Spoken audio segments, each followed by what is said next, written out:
Assalamualaikum warahmatullahi wabarakatuh. Bismillahirrahmanirrahim. Nahmaduka ya ghafuru ya syakuru wa salli wa sallim barik ala sayyidina maulana Muhammad wa ala alihi wa sahbihi asma'in nama ba'du.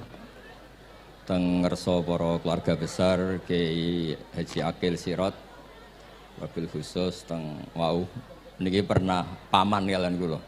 Dados gadah otoritas meksa. Tapi itu saya kerening bihan malah pernambah gitu. Nggih pernambah nggih putrine guru kula niku dimanfaatno beliau. Nggih sedanten para habaib wonten Mas Arif Kapolres sedanten ingkang kula hormati. Niki paling kula ngisi namung 20 menit niku mun top niku mun. Dados katanya niku ahlul ilmi dihormati tapi nyatane dipeksa. Terus memang banyak paradok dalam ilmu usul fikih. Ilmu usul fikih itu ilmu yang menjadikan orang itu bisa berpikir. Gitu. Kalau tak cerita tentang pertama tentang Kiai Akil sing al-ma'ruf bi ahli nahwi. Nahwu riyen di era dulu itu dadekno tiyang dadi wali. Sampai disebut hatta nahat qulubuhum li nahwihi famin azimi sya'nihi lam tahwihi. Tetes orang-orang baik niku ketika wusul teng pangeran nyebut Allah la ilaha illallah mboten saged. Sagete namung nyebut dhamir sa'an niku hu. Akhire kathah toreko sing ha hu niku gara-gara ahli nahwu niku. Nah, disebut fa'uribat makna dhamiris sya'ni. Jadi ngelafatkan la ilaha illallah ndak bisa tapi hu bisa. Mergi ke Jawa ini tukang ngakali, terus hukum ini diakali. Sakjane teke hadis ini mangkana akhiru kalamihi la ilaha illallah dakhalal jannah. Tapi ada kekhawatiran pas la ilaha mati. Lan la ilaha mati rak radi kaya ateis. Ora ana pangeran maujud mati. Sampeyan kan gak iso janjian mbek Israil. Kan mboten saged weanan, mboten saged kong kali kong. Nah, daripada la ilaha niku resiko karena takut mati pas la ilaha dereng illallah terus Kiai Jawa mulai nalkin ngangge Allah. Tapi Allah sarasan itu tidak mewakili la ilaha illallah. Akhirnya diambil dhamir sa'an fa'lam annahu la ilaha illallah. Niku asal usulnya. Cuma kebetulan thariqah kita tidak jalur itu, tidak jalur yang lewat dhamir napa? Sa'an. Tapi sementing tadi dawuhe Kiai Mustafa, sementing kita tahu secara ilmu. Terus nomor kali cerita uzlah wow. Kalau memang benar-benar uzlah. Terus kalau nu diundang acara-acara publik kemarin di Habib Jindan gitu, hanya di Palako ilmiah. Kemarin terakhir beliau ngerayu ini dari marrotan wahidah. Ini saya pegang. Dan itu dicatat di Loh Mahfud. Dan ciri utama Kiai itu tidak membatalkan perjanjian.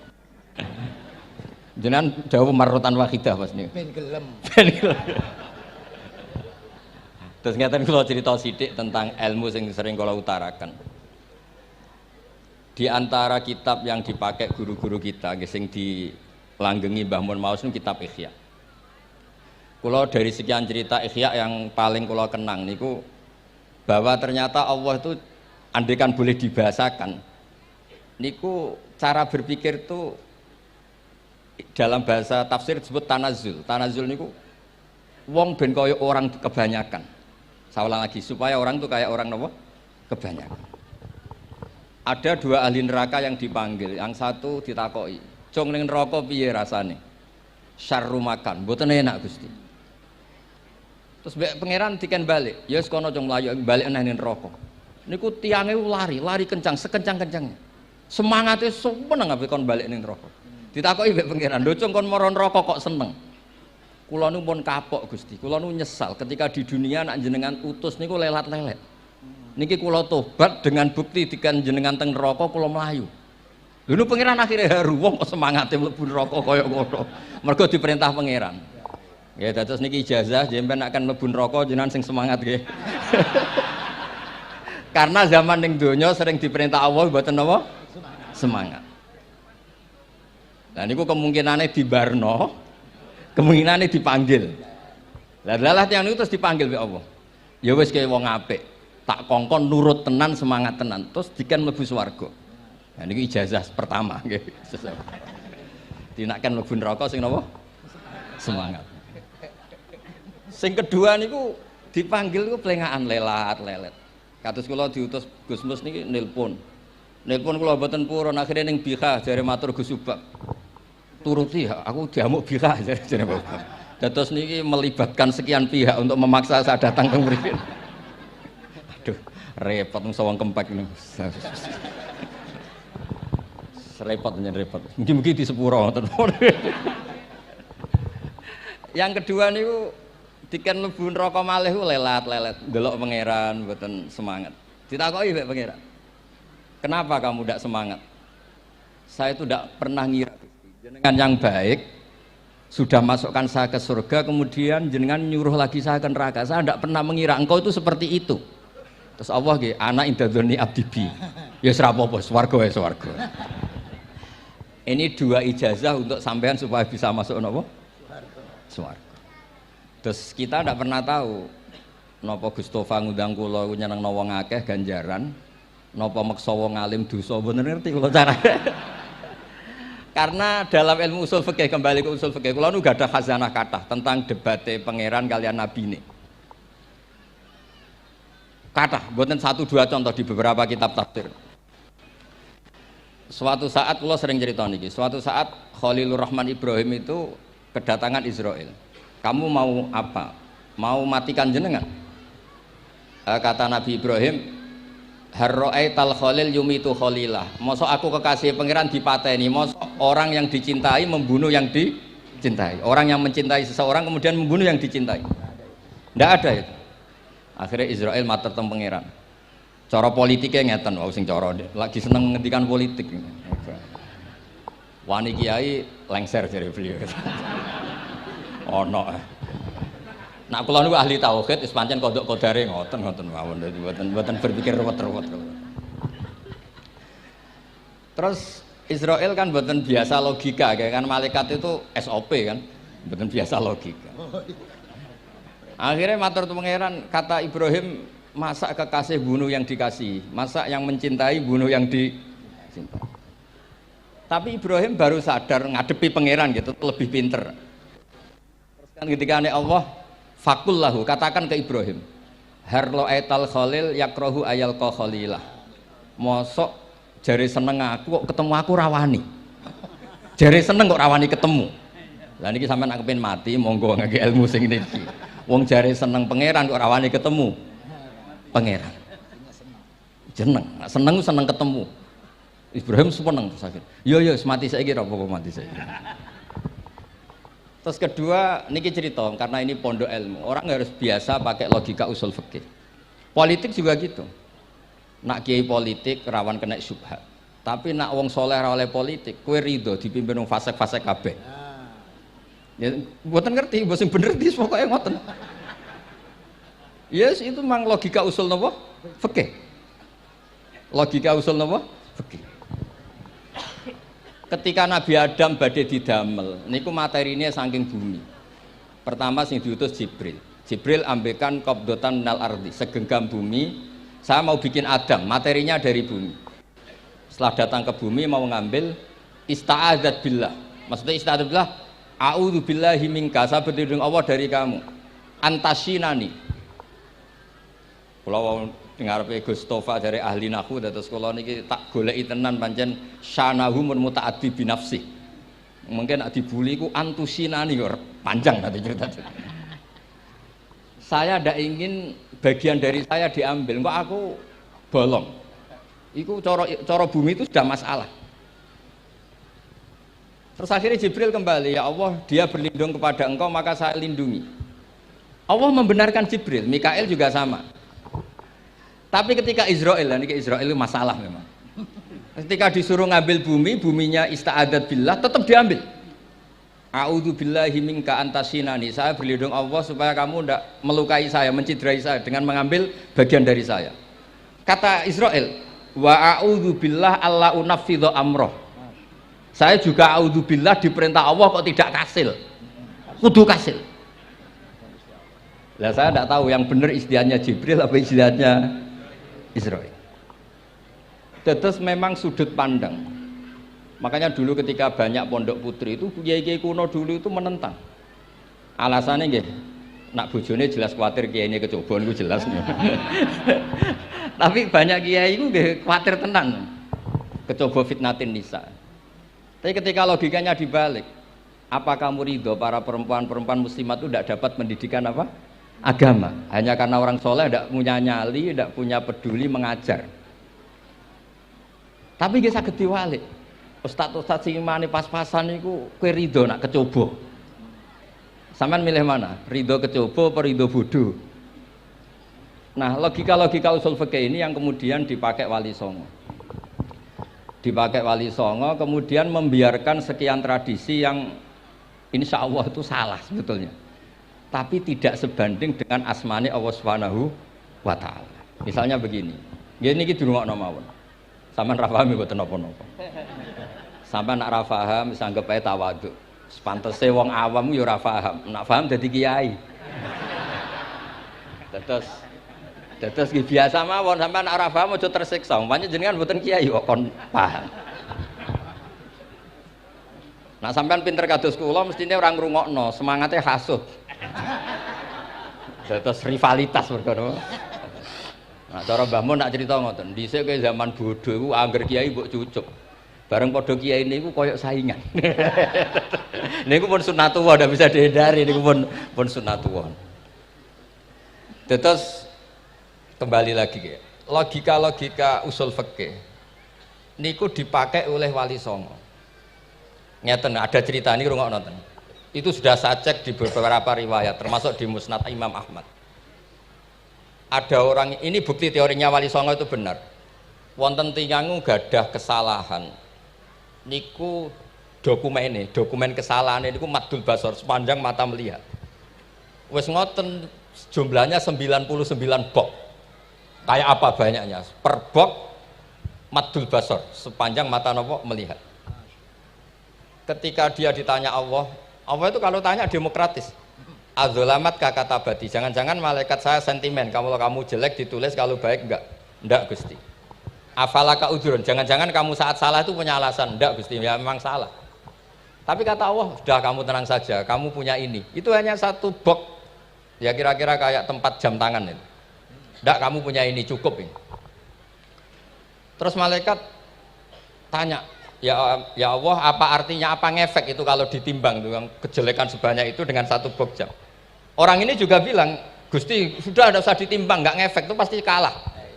Tapi setelah ditimbang menang yang satu box kecil tadi. Karena di situ ada la ilaha illallah Muhammadur Rasulullah. Jadi malaikat diancam sama Allah, kamu berani tidak mempertimbangkan nama saya? Apapun banyaknya box itu dosa itu tidak saya. Kalau ini la ilaha illallah itu nama saya. Kamu berani tidak mempertimbangkan nama saya? Ya tidak berani Gusti, ya harus dimenangkan. Nah itu. Semalahnya kok pengajian ini ya ono ikhtilatur rijal wan nisa, tapi baru kayak ngaji di sepuro.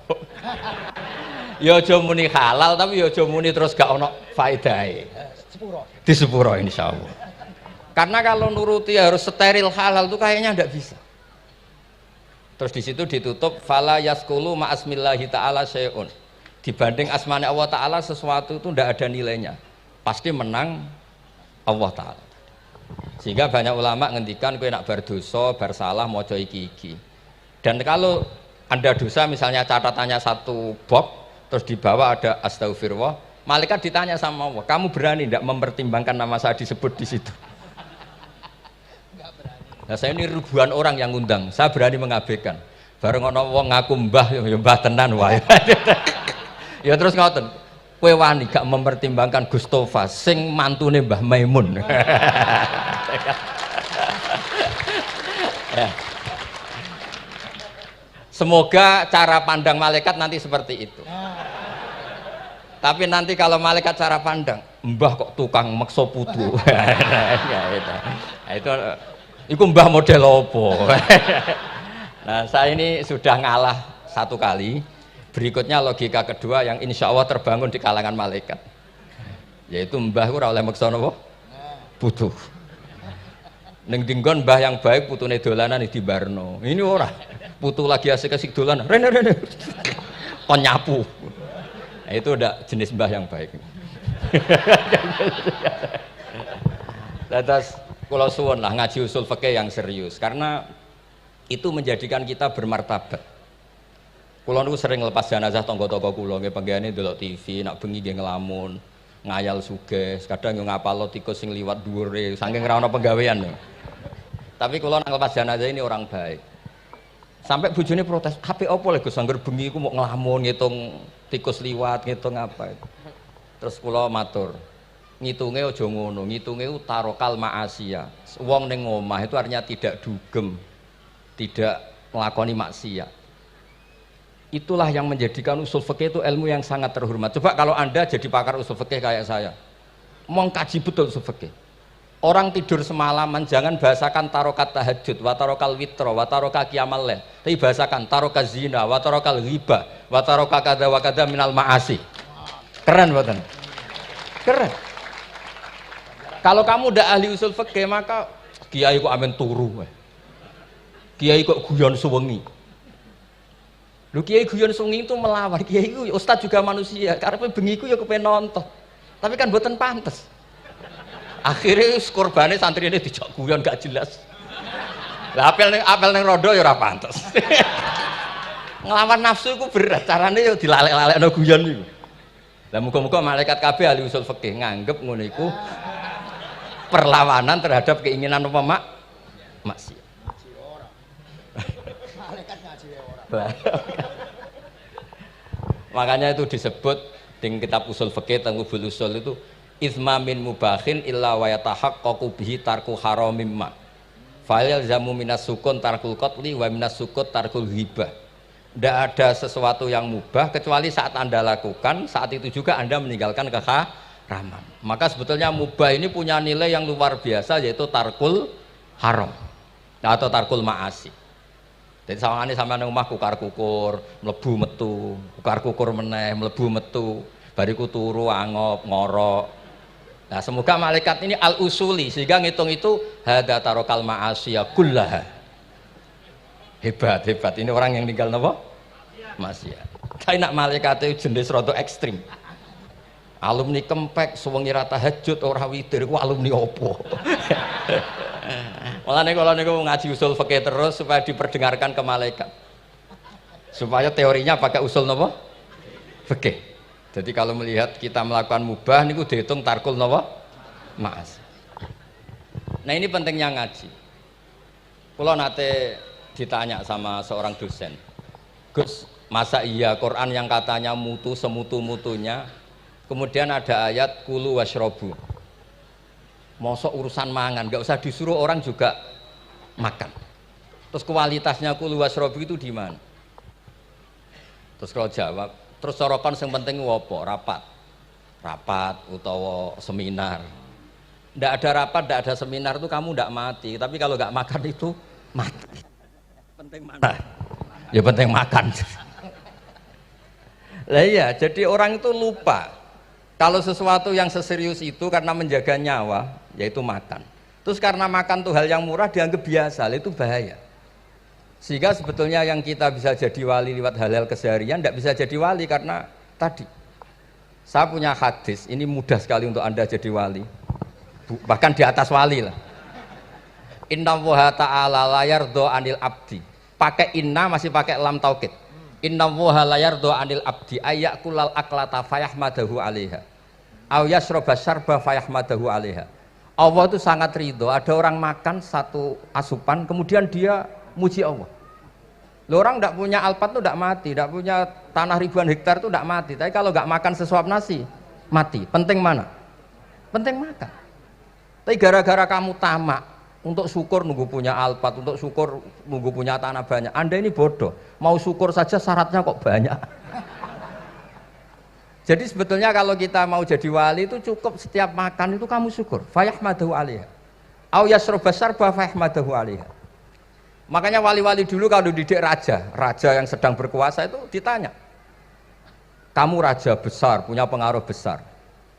Andaikan kamu di padang pasir dan kemudian Anda tidak mendapatkan air sama sekali. Apakah kamu menggantikan kerajaan kamu demi beli satu seteguk air?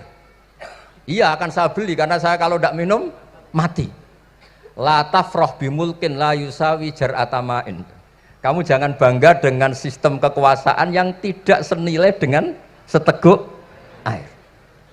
Orang nggak jadi raja itu nggak mati, tapi kalau nggak minum mati. Terus akhirnya dosen itu tahu, wah berarti Qul Huwasrobu itu luar biasa Gus, ya, sangat luar biasa. Makan dan minum itu luar biasa. Makanya terus adat kiai mertamu mangan. Kalau tadi baru datang kon mangan. Di sini ya ada mangan. Ya saya anggap aja itu proses jadi wali ngoten Pak.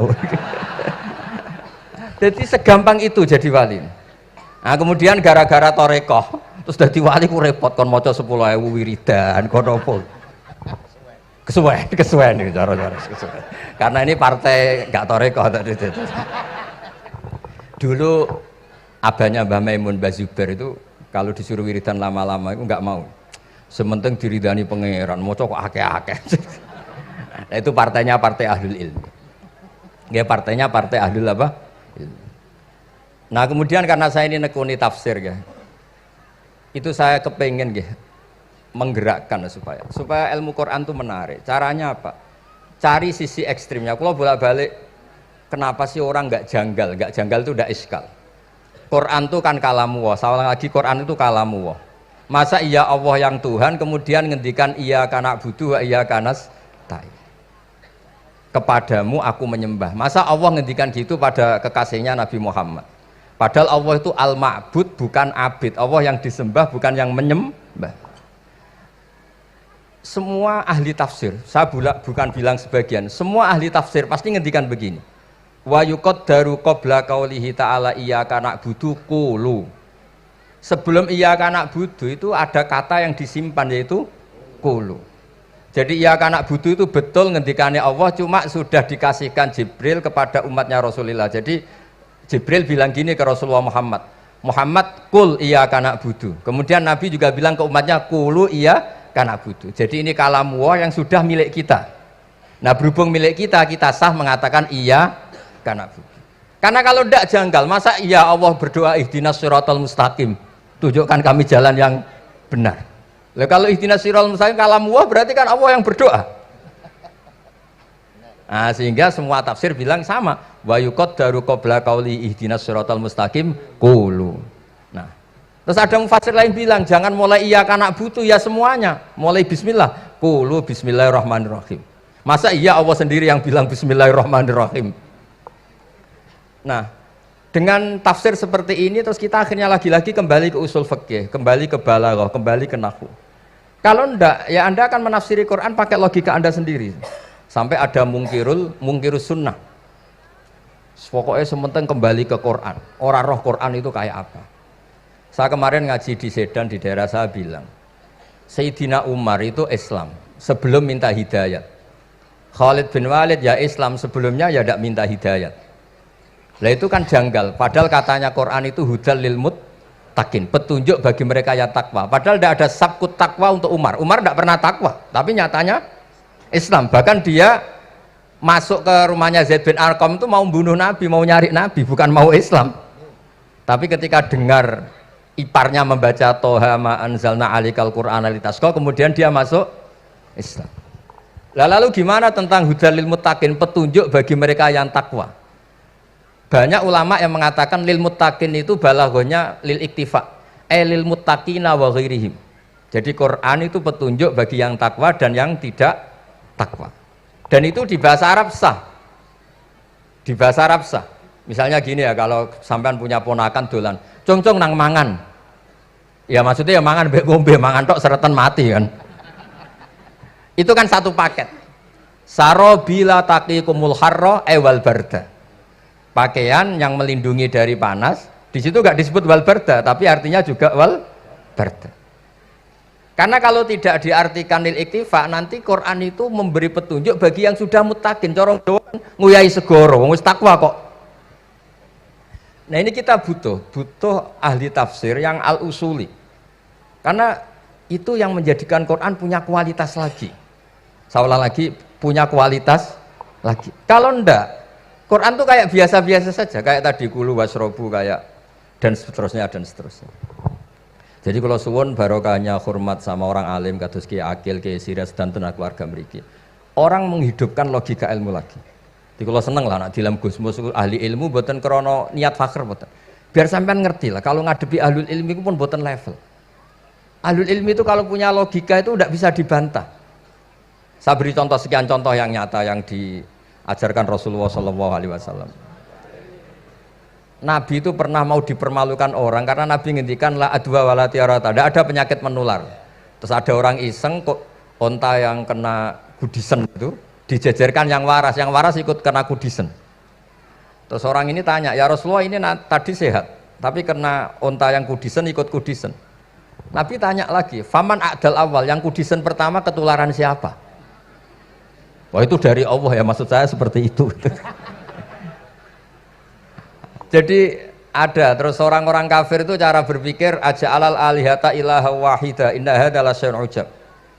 Muhammad ya tentu mereka masih jangkar. Muhammad problem kita ini banyak. Kalau Tuhannya satu tidak cukup. Ada problem kredit macet, ada problem macam-macam kan, utang piutang macam-macam. Kalau Tuhannya satu tidak cukup. Kita butuh Tuhan banyak karena problem kita banyak. Lalu Nabi mengajarkan mereka apa logika yang dibangun. Kalau kamu jadi buruh, kemudian majikan kamu banyak, semuanya merintahkan kamu bingung enggak? Ya bingung. Tuhan kamu itu majikan kamu, kalau banyak-banyak perintah semua kamu yang bingung. Ya sudah mat Tuhannya satu saja. Itu disebut darabawa masalah rojulan fihi syuraka umutasakisuna wa rojulan salamal lirrojul. Nah, sekarang itu kita ini mulai kehilangan fatonahnya Rasulullah SAW. Nabi dulu itu kalau nerangkan ilmu itu logikanya gampang sekali. Logika yang dibangun tuh gampang sekali. Ada orang cerita, ya Rasulullah saya ini ada sekian anak saya, yang paling saya cintai satu. Apa saya boleh melebihkan yang paling saya sayangi dalam pemberian? Nabi jawabannya itu tidak langsung jangan enggak. Apakah kamu berharap bahwa mereka semuanya baik ke kamu? Iya, semuanya saya ingin baik ke saya. Ya kalau gitu jangan. Kan tidak fair kita mengunggulkan yang satu, melebihkan yang satu, sementara kita berharap semuanya baik. Itu tidak fair kata Nabi. Jadi dulu Nabi itu, terus ini yang cerita fikih. Dulu Ahlul Madinah itu mangga, itu masih pentil sudah dijual. Pentil dijual harganya 2 juta. Masa iya pentil harganya 2 juta? Karena dengan asumsi sudah jadi mangga. Tapi ketika Nabi datang di Madinah dan penduduk Madinah itu abkhosna sikailan, orang paling buruk dalam pertimbangan dalam jual beli. Nabi cara ngendikannya itu unik. Ara'aitum law anna waha yamna'us samra fabima yastakhillu ahadukum mala akhi. Kalau pentil ini ternyata kena angin terus kemudian tidak jadi buah, lalu kamu nerima uang 2 juta itu atas nama apa? Atas nama beli pelem, nyatanya belum jadi mangga. Mosok kalau pentil seharga 2 juta. Semenjak itu terus Ahlul Madinah sadar kalau jual buah itu nunggu ba'da buduwi solahiyah, setelah samroh ini berbentuk. Tapi Nabi tetap ngendikannya pakai logika. Nah sekarang banyak kiai yang sidik-sidik neraka, sebenarnya Nabi itu ngajari logika. Ada pemuda dia itu hipersek, mau masuk Islam tapi tetap boleh bebas. Saya ini ingin Islam tapi jangan larang seks bebas. Wah itu sahabat semuanya melarang ketemu Nabi karena ini ngawur betul, masa pamit Islam kok. Tapi setelah gaduh, Nabi tanya, kenapa gaduh? Ada pemuda mau masuk Islam tapi yasta'izinu fi zina, dia minta izin supaya tetap boleh zina. Kata Nabi, suruh saya ke sini. Setelah datang di depan Rasulullah, logika yang dibangun Nabi itu luar biasa. Atuhibbuhu li bintik. Kamu suka punya anak putri kemudian jadi demenannya orang laki-laki hidung belang. Ya enggak, saya bunuh orang itu. Andaikan itu ke ibu kamu, saya bunuh orang itu. Atuhibbuhu li bintik, atuhibbuhu li ummik, atuhibbuhu li ukhtik, atuhibbuhu li kholatik. Kamu suka punya anak putri yang jadi demenannya orang? Ya tidak suka ya Rasulullah. Kamu suka kalau punya ibu didemeni orang banyak? Ya tidak suka Nabi. Sampai otaknya itu yastakbihu zina, sehingga otaknya itu wah zina itu buruk betul. Akhirnya ya Rasulullah sudah saya mau masuk Islam tanpa zina-zina. Karena logika yang dibangun Nabi itu luar Biasa. Nabi pertama mengingatkan atuhibbuhu li bintik, atuhibbuhu li ummik, atuhibbuhu li ukhtik, atuhibbuhu li kholatik. Sampai dia ini nggak bisa apa-apa. Sudah Nabi sudah. Jadi logika ini yang harus kita waris. Lagi-lagi kembali yang bisa waris itu ahlul ilm. Sama itu kan kayak diskusinya Nabi Yahya dan Nabi Isa. Nabi Yahya itu suka berkawan orang-orang soleh. Setiap berkunjung di mana itu nyari yang orang-orang soleh. Ditanya kenapa kamu berkawan orang soleh? Ya berkawan orang soleh itu asik. Tapi kalau Nabi Isa enggak. Kalau ada desa-desa yang masih hitam, masih merah itu dikunjungi, kemudian dibina. Ditanya sama Nabi Yahya, lima anda tanzilu ala syirarin nas. Kok kamu kumpul orang-orang yang kayak gitu? Jawabnya beliau, innama ana tabibun udawil mardo. Di mana-mana Nabi itu ya dokter. Di mana-mana dokter nyembuhkan yang sakit. Jadi dulu logika kebalikan itu dibangun, sehingga dulu ulama khilaf itu ikhtilaful a'immah apa? Rahmah. Masyhur itu. Saya sering cerita dan itu ada di kitab Khilyatul Auliya. Nabi Yahya itu lebih ceria. Nabi Isa itu agak sering cemburut. Atau kebalikannya, pokoknya yang satu tuh mali aro ka'abisan. Ka'annaka taqnatu min rahmatillah. Kamu kok sering cemburut, seakan-akan rahmat Allah itu terbatas. Wong kok ra iso syukur. Yang satu gojlok, mali aro ka dhahikan ka'annaka ta'manu min makrillah. Kowe kok guya-guyu, kok is bebas kok neraka wae gitu. Nah, sehingga ya itu tadi sudut pandang. Makanya saya sering cerita dulu kalau Said Abdul Al-Haddad itu tanya, "Cung kowe ngaji sapa?" "Ngaji si A." "Kiaimu tau nangis?" "Ndak." "Ojo ngaji, kiaimu ati atos, kiai kok ora iso nangis." Tapi kalau Abdul Hasan Asadili kebalikan, "Cung kowe ngaji sapa?" "Ngaji si A." "Kiaimu tau guyu nak ngaji?" "Mboten nate." "Ora usah ngaji wong ora iso syukur." Jadi nah itu yang akhirnya menjadi keseimbangan khaufau wa tama. Ada khauf, ada apa? Roja. Sehingga karena sudut pandang itu nggak bisa dihilangkan, sawalangnya nggak bisa dihilangkan. Ini yang sering diceritakan Ki Said, kakaknya ini. Dulu Muhammad bin Hasan Asy-Syaibani, Imam Syafi'i itu lama sekali beliau jadi ulama top yang suka fikir, dianggap fikir itu aman, ngeringankan hisab. Enggak jenengan fikir yang dihisab malaikat apanya kan? Kan nggak bisa ngisab jenengan, apa saja tidak punya. Punyanya problem. Nah, setelah ngaji sama Imam Malik, Imam Syafi'i tanya, yang ilmunya setingkat jenengan siapa? Kata Imam Malik, sebetulnya Abu Hanifah, tapi orangnya sudah meninggal, tapi ada muridnya, namanya Muhammad bin Hasan Asy-Syaibani. Kamu ke sana, dari Madinah ke Irak, dulu tempatnya di Baghdad. Setelah di Irak, Muhammad bin Hasan Asy-Syaibani itu kalau ngitung uang tuh di meja, emasnya tuh banyak, uangnya banyak, dia hitung di meja, malah kaget. Saya ini gedeng kiai, kedunyan, ini ketemu kiai, kedunyan. Ya karena Muhammad bin Hasan Asy-Syaibani itu wali, kamu tanya, kamu heran ya ada kiai kaya? Iya. Ya sudah, kekayaan ini kasihkan orang fasik, biar dipakai demenan, dipakai mabuk, dipakai ini. Terus, ya jangan, kalau kena orang fasik bahaya, jenengan saja. Semenjak itu Imam Syafi'i mulai rodok seneng duit. Jadi ada ceritanya, kok diangen-angen, nah terus keterusan umatnya kayak gini-gini itu. Jadi ini cerita nopo istihad apa? Cerita nopo istihad. Sama pangkat juga sama. Gue seneng nak orang soleh-soleh tidak ikut ngurus negara ini, mau dikemanakan negara ini. Tapi ada yang berpikir, gue seneng nak orang soleh terkontaminasi. Ya sudah monggo, sing wis ra payu jabat nggih berpikir zuhud. Sing payu ya berpikir politik. Yang penting semuanya itu berdasar ilmu. Yang penting itu semuanya berdasar apa? Ilmu.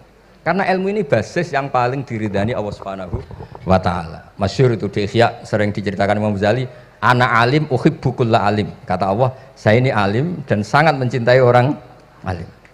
Karena orang alim ini yang tahu perspektif. Orang yang enggak, yang ngiranya, saya ulang lagi, yang ngiranya itu enggak ilmiah. Di depan orang alim itu sangat-sangat apa?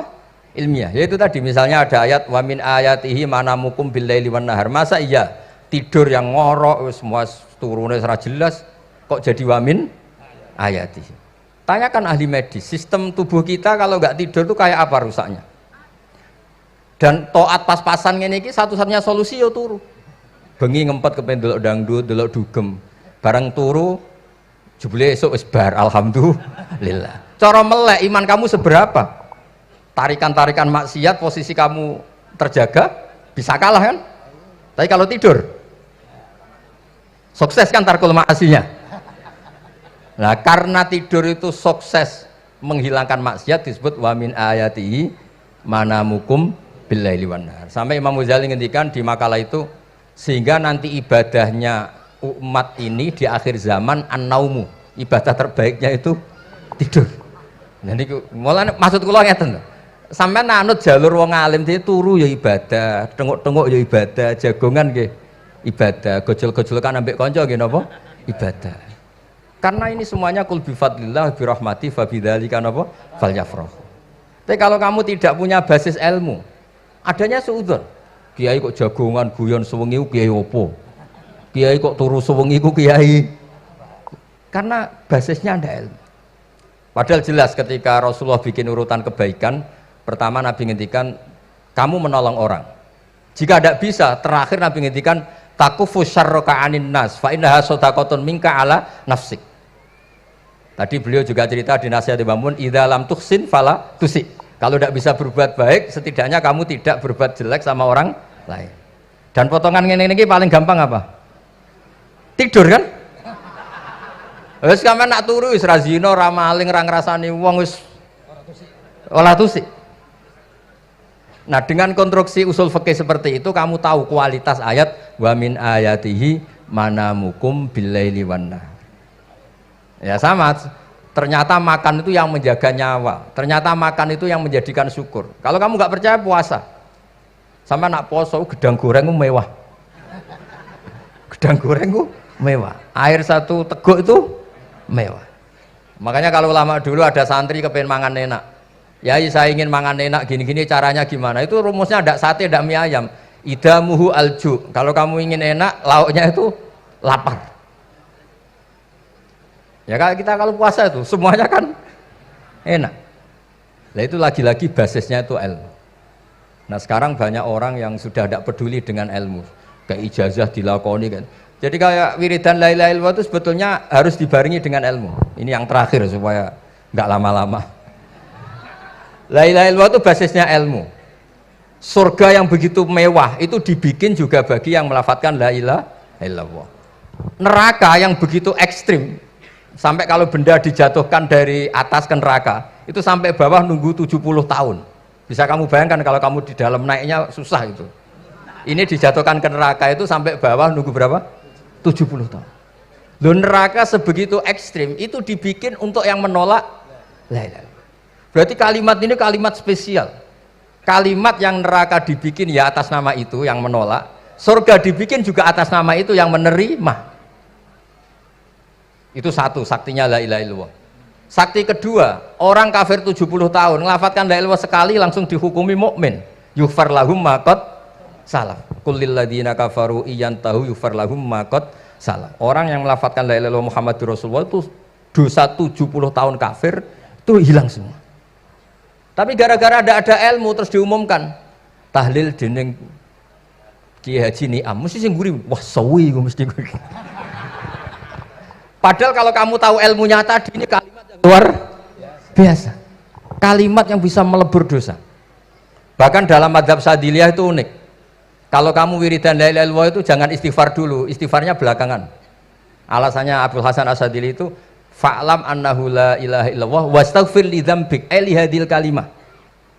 Orang kafir 70 tahun dia istighfar 100 kali enggak akan dimaafkan Allah. Tapi ngelafatkan la ilaha illallah langsung dimaafkan. Jadi orang bisa dimaafkan tuh barokahnya la ilaha illallah.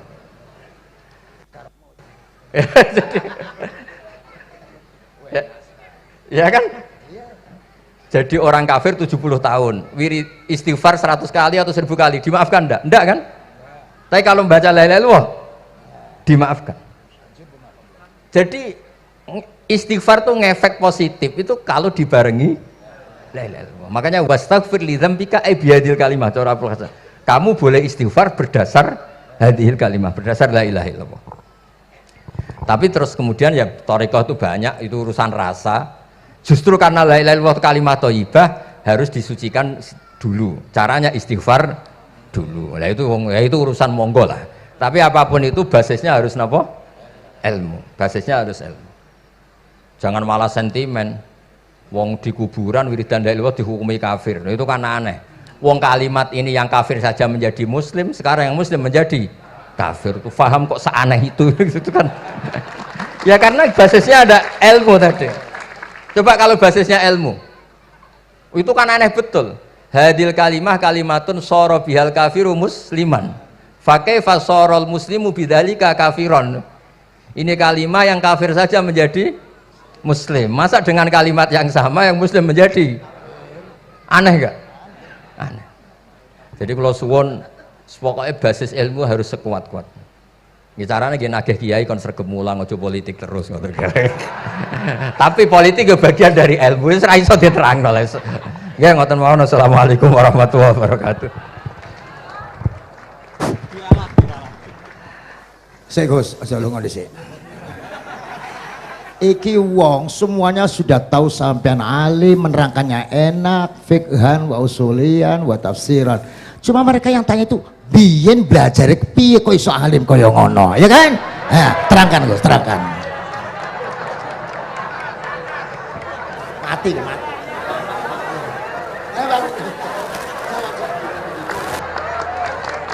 Setuju kan? Setuju?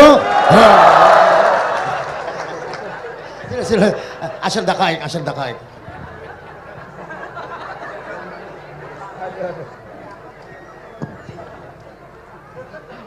Andaikan pertanyaan itu ke Mbah Mun, mungkin jawabnya gurune sopo.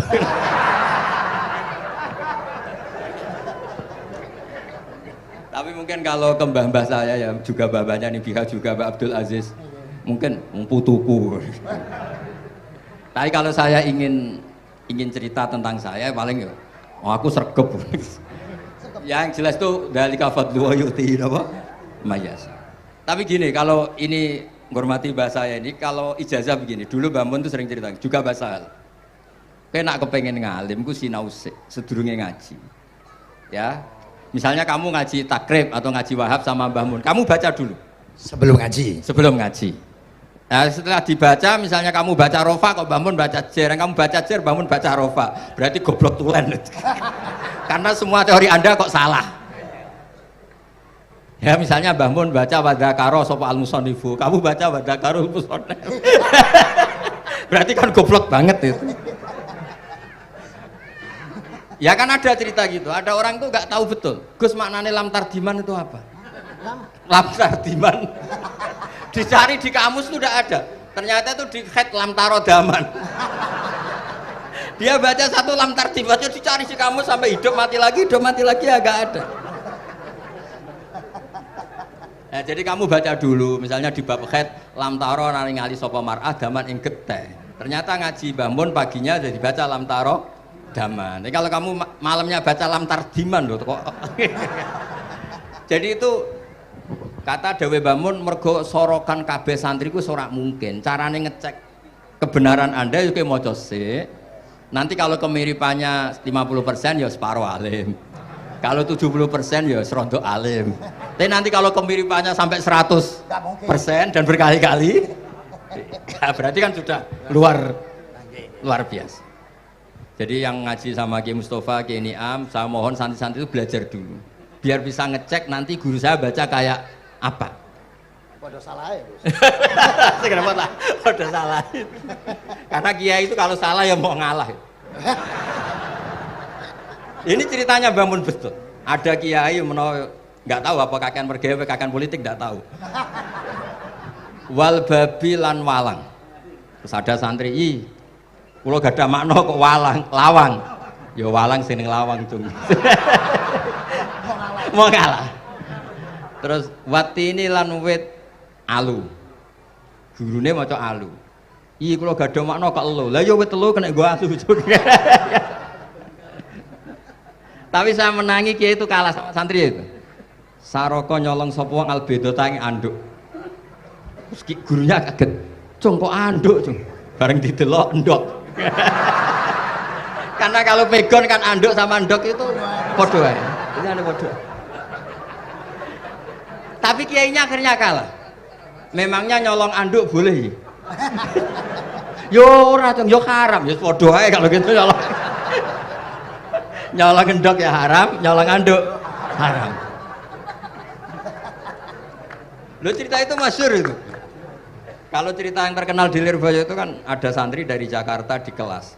Gurunya bilang Ja'a Zaidun, Zaid datang. Waro'a itu Zaidan, saya melihat. Si murid ini itu melihat pintu terus. Lama-lama gurunya itu tersinggung. Kamu diajari pelengahan nggak sopan. Habis Ustadz bohong. Lah kenapa bohong? Katanya Ja'a Zaidun, Ra itu Zaidan. Zaidnya mana?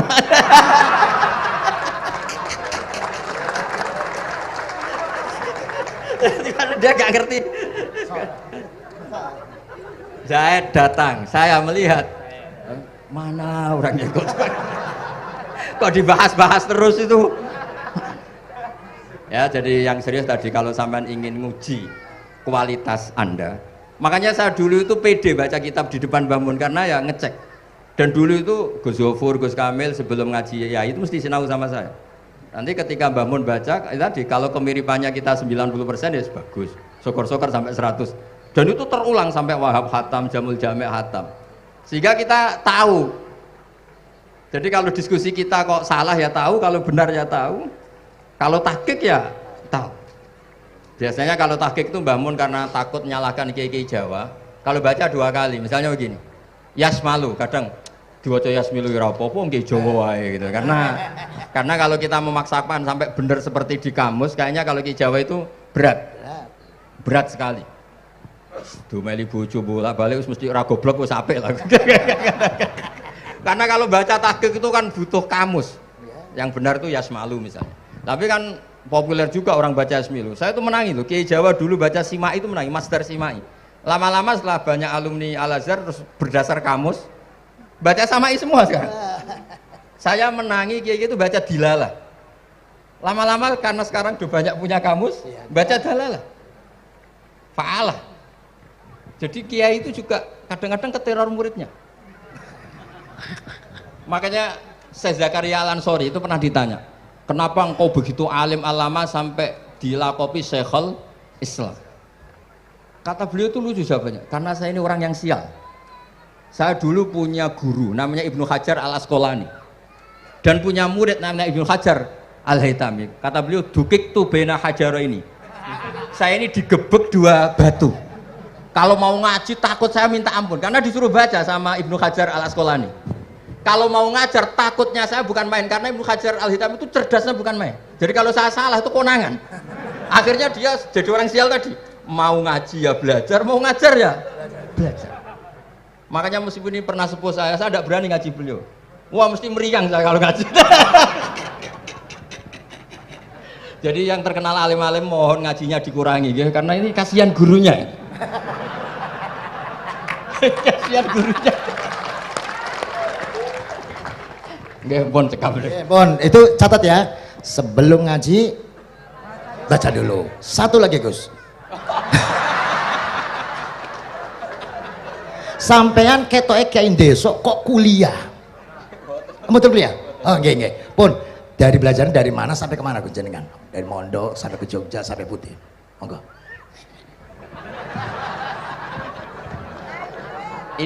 Ini karena sesuai kontrak, nggak boleh nyulayani janji sekali aja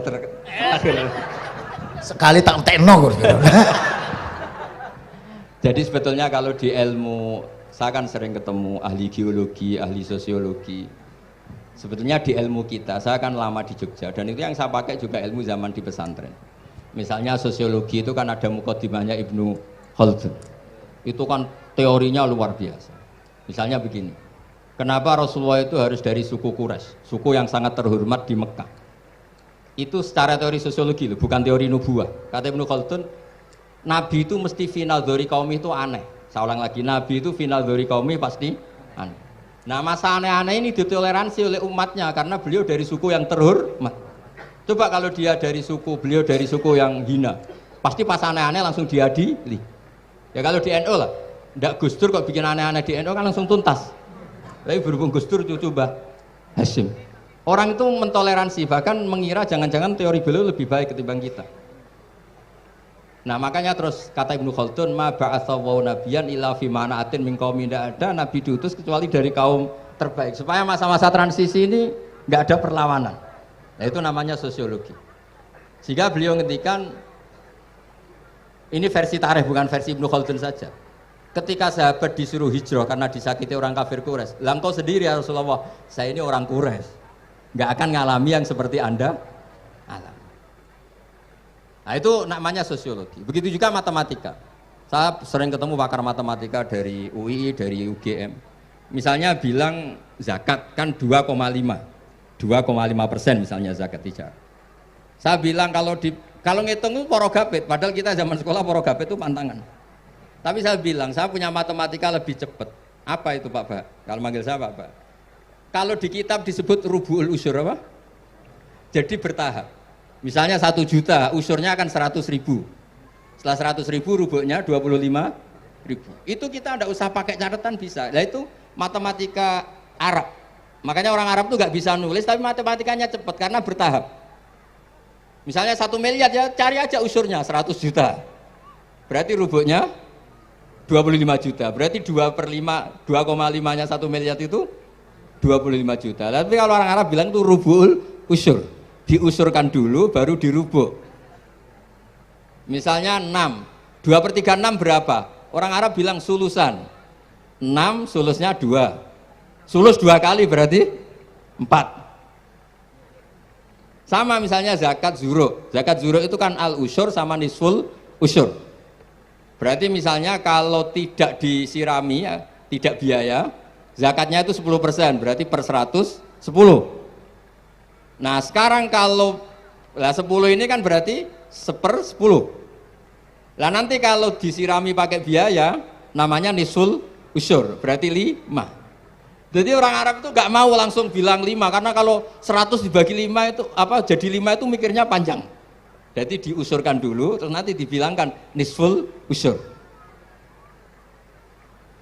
Nah, jadi ilmu khazanah kita ini sudah luar biasa.